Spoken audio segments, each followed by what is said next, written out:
हिस्पानवी वज़ीर-ए-आज़म Pedro Sanchez की जानिब से पाक भारत जंग में पाकिस्तान के किरदार की तारीफ और स्पेन के किरदार अदा करने की बात पर पाकिस्तानी सोशलिस्ट रहनुमा मोहम्मद इकबाल चौधरी ने ऑन न्यूज़ के ब्यूरो चीफ डॉक्टर कमर फारूक से गुफ्तगू की। आइए देखते हैं। 6 और 7 मई की दरमियानी रात में भारत ने रात की तारीकी में पाकिस्तान पर मिसाइल हमला किया। उसके बाद दुनिया भर में पाकिस्तान और भारत की जो जंगी सूरत हाल है उस पर गुफ्तगू की गई। स्पेन के अंदर हिस्पानी वज़ीर-ए-आज़म पेड्रो सांचेज़ ने पार्लियामेंट के अंदर भी उसका हवाला देते हुए पाकिस्तान की तारीफ की। सोशलिस्ट पार्टी स्पेन के सीनियर रहनुमा मेरे साथ मौजूद हैं। हम उनसे पेड्रो सांचेज़ के इस बयान और जो मौजूदा सूरत हाल है उस पर बात करेंगे और उनसे जानने की कोशिश करेंगे कि मौजूदा सूरत हाल में स्पेन मजीद क्या किरदार अदा कर सकता है। बिस्मिल्लाहिर्रहमानिर्रहीम। डॉक्टर साहब, स्पेन एज इट तो कोई ख़ास बड़ा किरदार अदा नहीं कर सकता, लेकिन यूरोपियन यूनियन अगर अपने मफादात से ऊपर उठ के सोचे, जैसा कि उन्होंने बहुत दफ़ा कॉमन ग्रेव्स, ह्यूमन राइट्स की वायलेशन, इस तरह यूरोपियन पार्लियामेंट में वक्तन फ़वक्तन बहुत सारे रेजोल्यूशंस आए हैं और उसमें स्पेन की जो मेंबरान पार्लियामेंट है उनकी मुकम्मल सपोर्ट हासिल रही है। पेड्रो सांचेज़ का ये कहना कि पाकिस्तान ने तो हम्बल का मुजाहरा किया है, बर्दाश्त का मुजाहरा किया है और सबसे बढ़कर पाकिस्तान ने पहले दिन से किसी भी किस्म की इन्वॉल्वमेंट से इनकार किया है और पेशकश की है कि आप कोई बैन अल-अक़वामी तौर पर ट्रांसपेरेंट तहकीकात करवा लें, उसके बाद पता चल जाएगा कि उसके पीछे मुलव्वस कौन है। अब सियासी मफादात की खातिर सारी दुनिया का बिल अमूम और जनूबी एशिया का अमन बिलखसूस दाव पर लगाने के लिए बावला हुआ है मोदी। उसे सिर्फ अपने पॉलिटिकल माइलेज के लिए लाशें चाहिए। उसे इससे कोई गर्ज नहीं कि वो सिखों की होंगी, मुसलमानों की होंगी, हिंदुओं की होंगी, ईसाइयों की होंगी। उसे सिर्फ खून चाहिए, लाशें चाहिए, ताकि वो उससे पॉलिटिकल माइलेज ले सके और मज़ीद उस कौम की बदनसीबी का सामान होता रहे। हिंदुस्तान एक अजीम मुल्क है, इसमें कोई डाउट नहीं। उसमें मुख्तलिफ सोचों के लोग रहते हैं, उसमें बहुत बड़ी तादाद मुसलमानों की भी रहती है और हिंदुओं में भी सारे लोग उस तरह के फैनेटिक नहीं हैं। सिख हैं, बाकी सारी कम्युनिटीज़ हैं। अगर तबाही और बर्बादी होगी, जो कि नज़र आ रहा है कि टलने वाली नहीं है, तो उसमें सबसे नुकसान तो दोनों तरफ की गरीब आवाम का होगा।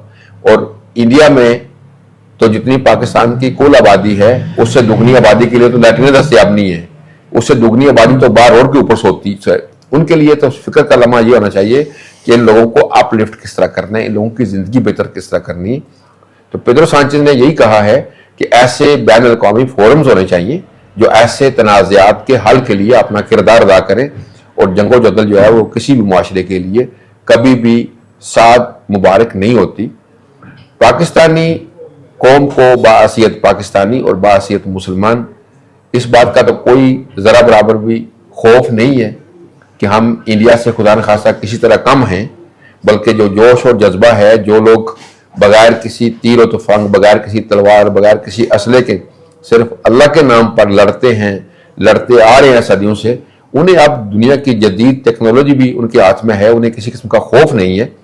लेकिन ओवरऑल अगर डिस्ट्रक्शन होगी, तबाही होगी, तो उससे सबसे ज़्यादा मुतासर गरीब अवाम होंगे, वो चाहे पाकिस्तान में हो या चाहे इंडिया में हो।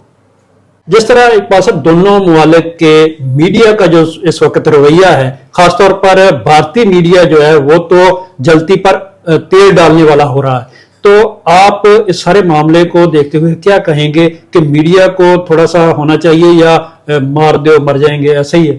मेरा ख्याल डॉक्टर साहब, जलती थी नहीं, जलाई उन्होंने, अलाव भड़काया ही इंडियन मीडिया ने है और ये पागलपन की इंतहा है।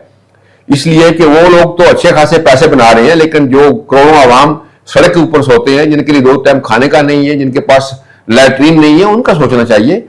हुकूमतों को बावलापन नहीं दिखाना चाहिए, हुकूमतों को तदब्बर तहम्मुल से अपने शहरियों को अपलिफ्ट करना चाहिए, ग्लोबल के खात्मे के लिए लड़ना चाहिए। आपके सामने चाइना की मिसाल मौजूद है। चाइना पाकिस्तान और इंडिया का हमसाया है और कभी भी पाकिस्तान और इंडिया से फॉरवर्ड नहीं थे, लेकिन उन्होंने लगन के साथ काम किया है पूरे अमन पॉलिसी पर। आज देखें वो सुपर ताकत बन गए हैं।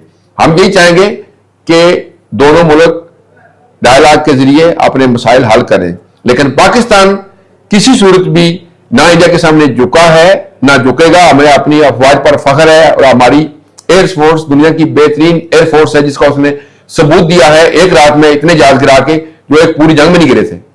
تو ایسی صورتحال میں جب جہاز بھی گر گئے، ان کے ڈرون بھی گرائے جا رہے ہیں، اس کے باوجود وہ باز نہیں آ رہا؟ دیکھیں انہیں وہ پرووکیٹ کر رہے ہیں، وہ ہمیں پرووکیٹ کر رہے ہیں، انہیں مزید خون چاہیے تو انہیں ملے گا اگر اسی رویے پہ چلیں گے تو۔ بہتر تو یہی ہے کہ وہ بے گناہ لوگوں کو منوانے کا بندوبست نہ کریں، ورنہ وہ دھوتیاں اٹھا کے بھاگ جائیں گے۔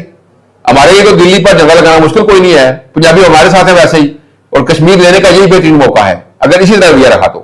کئی بار وہ آزما چکا ہے اور ہر بار اس نے منہ کی کھائی ہے، لیکن اس کے باوجود بھی وہ پھر باز نہیں آ رہا۔ لیکن اس کے پیچھے مقاصد کیا ہو سکتے ہیں؟ الحمدللہ کئی بار والی باتیں مختلف ہیں۔ 65 کی رات اور تھی، 71 اور تھا، اور 2025 اور ہے۔ یہ نیا پاکستان ہے، نئی دنیا ہے، نئے اتحاد ہیں، اور پاکستان کی ایک جو اپنی اہمیت ہے اس کو ساری دنیا جانتی ہے، اور پاکستان کے جو دوست ہیں، جو برادر ملک ہیں، جو اس کے ساتھ کھڑے ہیں، وہ کبھی بھی آپ پیچھے نہیں ہٹیں گے۔ پاکستان اور بنگلہ دیش، ایسٹ پاکستان کے درمیان 1000 میل کا فاصلہ تھا جو ہمیں لے ڈوبا، لیکن اس وقت پاکستان کی ساری سیاسی قیادت یکجان ہے، پاکستان کی فوجی قیادت پرعزم لوگوں کے ہاتھوں میں ہے، اور پاکستان دنیا کی ایٹمی پاور ہے، جدید اسلحہ ہے۔ یہ سب چیزیں اس بات کی ضمانت ہیں کہ آپ کی قومی سلامتی اور تحفظ پر کوئی آنچ نہیں آئے گی۔ لیکن میں پھر یہی کہوں گا کہ ہمیں جنون کا راستہ نہیں اختیار کرنا چاہیے، ہمیں امن کا راستہ اور ڈائلاگ کا راستہ اختیار کرنا چاہیے۔